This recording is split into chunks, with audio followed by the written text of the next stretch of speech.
Hey everyone, this is Crane Daddy, and welcome back to Pace of the Waterfront. July 2025 is now officially in the record books, and not just for one port, but for both of our big hitters here in Southern California. The ports of Los Angeles and Long Beach combined handled 1,011,809 imported containers in a single month. That's the first time we've ever broken the 1 million mark for imports. To give you the full picture, Port of Los Angeles moved 543,728 loaded imports in July. That's up 8.47% from last year.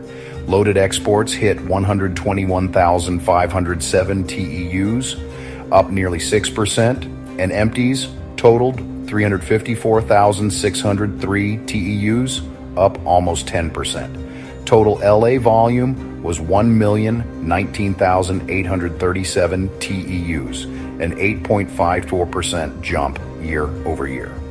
Port of Long Beach saw loaded imports rise 7.6% to 468,081 TEUs. Exports, however, dropped 12.9% to 91,328 TEUs, while empties jumped 12.3% to 384,824 TEUs. So why the surge? It comes down to front loading. Importers rushing goods in ahead of the new tariffs that kicked in this August. These are additional costs on certain Chinese goods. So anything that wasn't on U.S. soil by the deadline could end up costing importers a lot more. Retailers and manufacturers weren't taking chances. Port of LA Director Gene Soroka even said July was probably our peak month, thanks to what he called a whipsaw effect.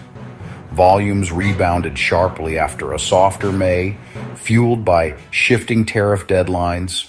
For those of us on the ground, here's what it's meant. Busier than normal vessel bunching, ships arriving closer together, making the yards tight, more crane hours, more yard moves, more trucking demand, chassis and container turnover moving at max speed.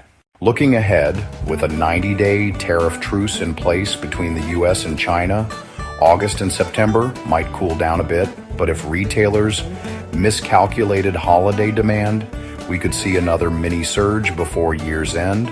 Longer term, these tariffs could push sourcing toward places like Vietnam, India, and Mexico, which could shift cargo patterns but keep Southern California's ports as the nation's busiest gateways. To all my brothers and sisters out here on the waterfront, July proved we can handle massive volume under pressure. Whether it's holiday rush, new trade rules, or shifts in the global supply chain, we'll be here moving the cargo and keeping America stocked. This is Crane Daddy, signing off from Pace of the Waterfront, keeping you in the know, straight from the front lines of America's ports.